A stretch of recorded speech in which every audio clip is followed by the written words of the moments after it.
Bom dia, boa tarde, boa noite. Aqui é o Omar Alexandre Ferreira e nesse vídeo é o segundo vídeo da série sobre e-social, mais especificamente sobre as questões envolvendo ergonomia no e-social. E hoje eu vou falar sobre o famigerado grupo homogêneo de ergonomia no e-social. Bom, primeiro para conceituar, o grupo homogêneo, ou GHE, ele vem da segurança do trabalho. Ele serve para agrupar trabalhadores que estão expostos, que executam atividades similares e estão expostos em determinado setor a um agente de risco.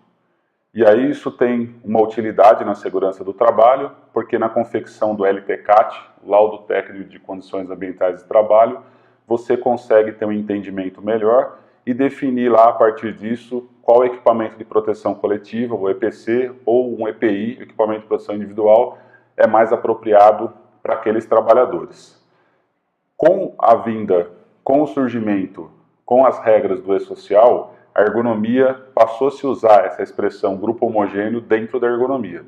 E aí é importantíssimo a gente conceituar alguns pontos aqui, porque quando você fala em homogeneidade e padrão na ergonomia, você está cometendo quase que uma falácia, é quase que uma heresia você falar em padrão e grupo homogêneo dentro da ergonomia.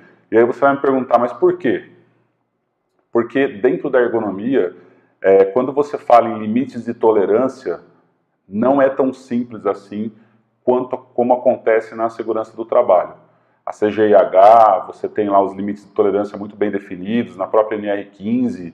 Na ergonomia, mesmo os critérios, os valores que apontam para um determinado limite de tolerância, como por exemplo, na ISO 11.228, onde determina lá 25 kg como limite para levantamento manual de carga, ou no próprio NIOSH, que em condições ideais trabalha lá com a constante de 23 kg, mesmo nessas condições, você não tem um valor totalmente definido.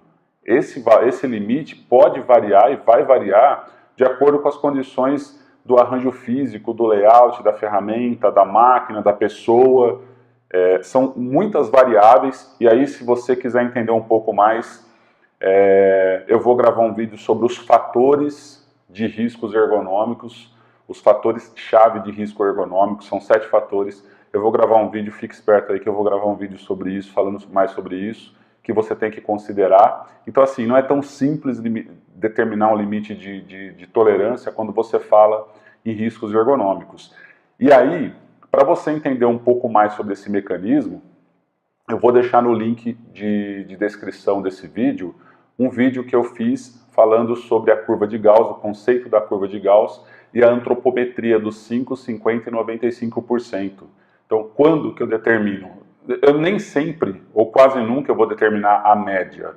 Eu não vou trabalhar com média, eu não vou trabalhar com grupo homogêneo, eu não vou trabalhar com um padrão dentro da ergonomia. Beleza? Então, assim, qual que é a dica que eu dou para você?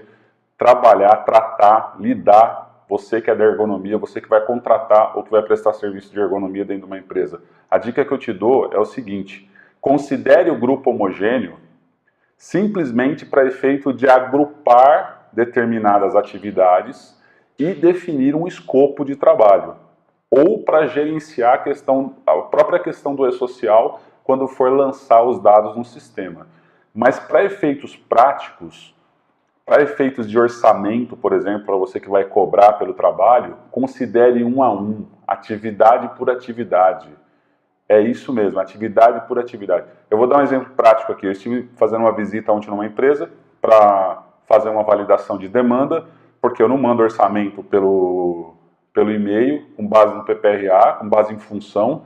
O orçamento ele é levantando atividade por atividade, um a um, no setor, na empresa, numa visita de um dia inteiro.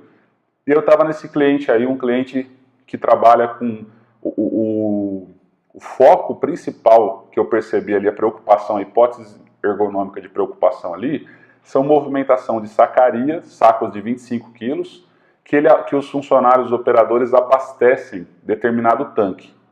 E aí eu observei que cada abastecimento era de um jeito, porque determinado tanque, ele tinha que subir uma escadinha, tinha uma plataforma. No outro tanque, ficava próximo do piso.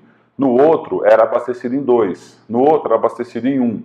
E aí eu perguntei para ele, quantos tanques você tem aqui? 75 tanques. 75 tanques que os operadores precisam abastecer. Então, eu tenho ali um grupo homogêneo, que é abastecimento e movimentação de sacaria, para abastecer um tanque, porém, para entendimento de grupo homogêneo, ok, mas para entendimento de orçamento, para entendimento principalmente de prática, de fazer análise ergonômica, meu amigo, eu vou considerar um a um. Eu tenho que fazer análise de cada tanque e deixar claro para o cliente, inclusive, a diferença entre o tanque A e o B.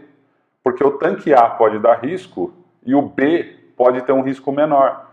Nesse caso aí, muito provavelmente você tem ali uma margem de similaridade entre os riscos, mas as ações que você vai propor para o A é diferente do B. O plano de ação do A vai ser diferente do B. Então, assim, é importantíssimo esse conceito. Cuidado com a questão da homogeneidade dentro da ergonomia.